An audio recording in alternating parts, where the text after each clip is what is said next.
The bustling office of Greentech Enterprises had no idea that a simple janitor, quietly mopping the floors, was actually the CEO in disguise. Robert Daniels, a man of humility and vision, believed in understanding every level of his company firsthand. But when Gerald, the arrogant new manager, targeted Robert with insults and unjustified accusations, he unknowingly sealed his own fate. After firing the janitor in a fit of prejudice, Gerald confidently prepared for a high-stakes meeting, oblivious to the shock awaiting him. When Robert walked into the room, no longer in his janitor's uniform, but as the CEO, the tables turned dramatically. What followed was a moment of reckoning that would leave the entire office stunned. The hum of fluorescent lights echoed softly in the pristine lobby of Greentech Enterprises, one of the leading tech companies in the country. Workers bustled about, but one man moved quietly, almost invisibly. Robert, the janitor, wore a humble uniform and carried a mop and bucket, his movements precise and efficient. He was used to the occasional dismissive glance, the hurried steps of people walking past him as if he weren't there. It didn't bother him anymore. He had a job to do, and he took pride in doing it well. However, one person seemed to take particular offense to Robert's presence. Gerald, the newly appointed manager, was a man with a reputation for being abrasive and, as some whispered, blatantly prejudiced. Gerald often strutted through the office, his chest puffed out like a rooster in a coop, ensuring that everyone knew who was in charge. From the moment he set eyes on Robert, he regarded him with a sneer, making unnecessary comments and issuing veiled insults. One particularly busy Monday morning, Gerald stormed into the lobby, his face flushed with anger. "Robert," he barked, his voice slicing through the air. "Yes, sir," Robert replied, his tone calm and respectful. "You missed a spot over there," Gerald snapped, pointing at an already spotless section of the floor. "And frankly, your work has been subpar lately. This company doesn't have room for slackers."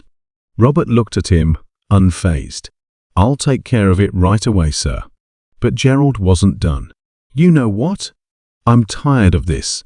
You're fired. Pack up your things and leave. Effective immediately." A hush fell over the lobby as employees nearby stopped in their tracks, their eyes darting between the manager and the janitor. Robert's expression didn't waver. He simply nodded, removed his gloves, and walked away without a word. The incident created a buzz throughout the office.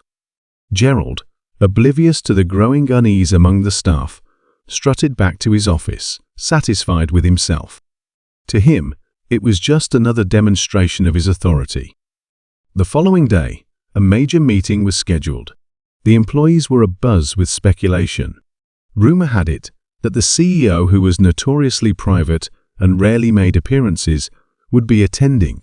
Gerald saw this as his chance to shine. He spent the morning rehearsing his presentation, envisioning himself impressing the top brass. As the meeting began, the conference room filled with department heads and key personnel. Gerald took a seat near the head of the table, eager to showcase his leadership skills. The room fell silent as the door opened and a tall, confident figure stepped inside.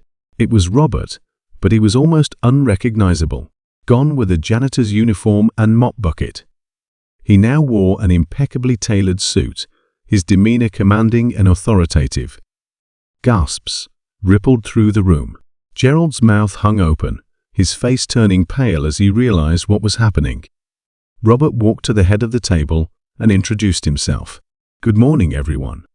For those of you who don't know me, I'm Robert Daniels, CEO of Greentech Enterprises." The room was silent, save for the sound of Gerald's pen clattering to the table. He struggled to process what he was hearing. "CEO?" he stammered. "Yes, Gerald," Robert said, his tone measured but firm. "CEO. I often like to spend time in the field, getting to know the people who make this company run. It helps me understand the challenges they face and the culture we've built, or in some cases, need to improve." Gerald sank into his chair, beads of sweat forming on his forehead. Robert continued, addressing the room.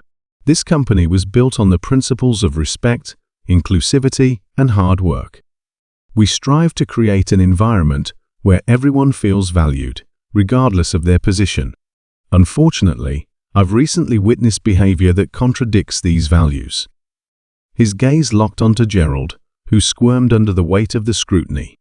Gerald, Robert said, his voice steady, your actions yesterday were not only unprofessional, but deeply disappointing. You judge someone based on your own prejudices and fail to treat them with the dignity they deserve. The room was tense, the air thick with anticipation. Gerald fumbled for an excuse. I didn't know, sir. If I had known you were the CEO. Robert held up a hand, silencing him. That's precisely the problem. You shouldn't have to know someone's title to treat them with respect. Every employee here, from the janitorial staff to the executive team, plays a crucial role in our success. Your behavior has no place in this company. Gerald's face was a mix of embarrassment and fear. He opened his mouth to speak, but Robert had already turned to address the rest of the room. Let this be a lesson to all of us. Our actions define the culture of this company. Let's ensure that our culture reflects the values we claim to uphold. The meeting ended with a standing ovation for Robert, who had not only revealed his true identity, but also reinforced the company's commitment to integrity and equality. Gerald, meanwhile, was quietly escorted out of the building, his termination swift and absolute. In the weeks that followed, the story of the janitor turned CEO swept across the internet, resonating with people from all walks of life. Headlines praised Robert Daniels as a leader who redefined success and challenged societal norms. The video of the dramatic confrontation between Robert and Gerald at the meeting became a viral sensation, sparking conversations about workplace ethics, leadership, and the dangers of judging others based on appearances. Employees at Greentesh Enterprises found themselves inspired by their CEO's humility, vowing to foster a more inclusive and respectful workplace. Robert used the moment to emphasize the importance of empathy and equality, launching initiatives to support underprivileged communities and promote diversity within the company. Robert's story didn't just change minds within Greentech, it became a global movement. As people shared their own experiences of prejudice and resilience, Robert became a symbol of hope and integrity, proving that true leadership starts with understanding and compassion. And as for Greentesh Enterprises, it flourished under Robert's guidance, its culture stronger and more inclusive than ever before.